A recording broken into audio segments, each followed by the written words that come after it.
Hello friends, welcome back my channel Fordas Creation. আজি মই আপোনালোকলৈ আন এটি নতুন ৰেচিপি লৈ আহিছো আৰু ৰেচিপিটোত থকা উপকৰণসমূহ আপোনালোকক প্ৰথমতে জনাব বিচাৰিছো। প্ৰথমে এয়া মগজ এনেদৰে তিয়াই লৈছো, এয়া বেচন এনেদৰে পানীত মিক্স কৰি লৈছো আৰু কাহিখনত আছে এয়া কণী বইল কৰি দুফাল কৰি লৈছো, এয়া নহৰু, এয়া জলকীয়া আন্দাজ অনুযায়ী দিছো আৰু এয়া আদা আৰু এয়া ধনিয়াৰ পাত আৰু একেবাৰে এইখিনি গৰম মছলা এনেদৰে পেষ্ট কৰি লৈছো আৰু এয়া পিয়াজ আৰু প্ৰথমতে মই মগজ আৰু এয়া মগজখিনি গ্ৰাইণ্ডাৰৰ বাটিটোত দি দিলো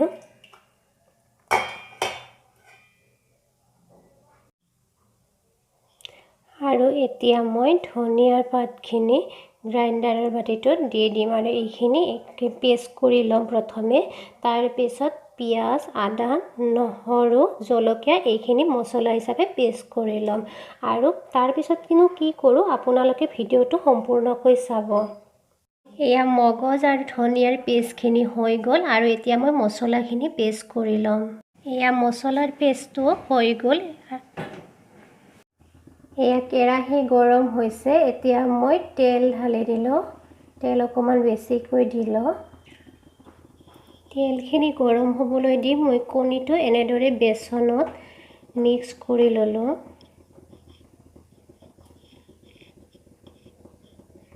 আন এটি কণী এফালে এনেদৰে মিক্স কৰি ললো।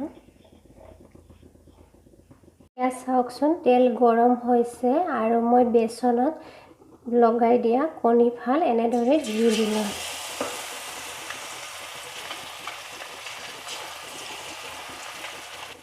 এয়া কণীখিনি বেচন লটিয়াই এনেদৰে দি দিলো মই ফ্ৰাই হ'বৰ বাবে। এয়া আনটো ফাল ফ্ৰাই হৈছে আৰু ইটো ফালো যদি ফ্ৰাই হয় এতিয়া মই নমাই ৰাখিম। কণীখিনি ভাজি ললো আৰু এতিয়া মই প্ৰথমে দিম পেষ্ট কৰি লোৱা মছলাখিনি। তাৰ পিছত দিম মই আন্দাজ অনুযায়ী নিমখ, তাৰ পিছত মই দিলোঁ অকণমান হালধি গুড়ি আৰু এতিয়া মই অকণমান এনেদৰে লৰাই দিম।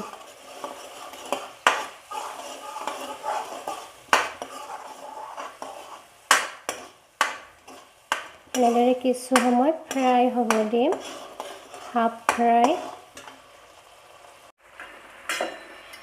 আৰু এয়া মছলাখিনি হাফ ফ্ৰাই হৈছে আৰু এতিয়া মই দিম পেষ্ট কৰি লোৱা মগজ আৰু ধনিয়া পাতৰ পেষ্টখিনি।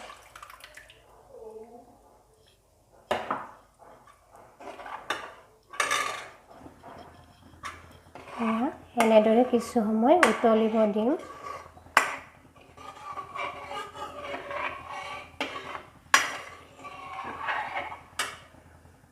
চাওকচোন আঞ্জাখন ফুটফুটকৈ ফুটিব ধৰিছে আৰু এতিয়া মই বেচন লগাই দি ফ্ৰাই কৰি লোৱা কণী 4 ফাল দি দিলো ইয়াতে।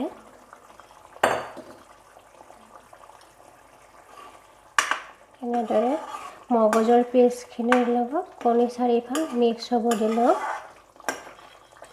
আৰু এতিয়া মই দিম অকণমান জিৰা ধনিয়াৰ গুড়ি। এনেদৰে লৰাই দিলো।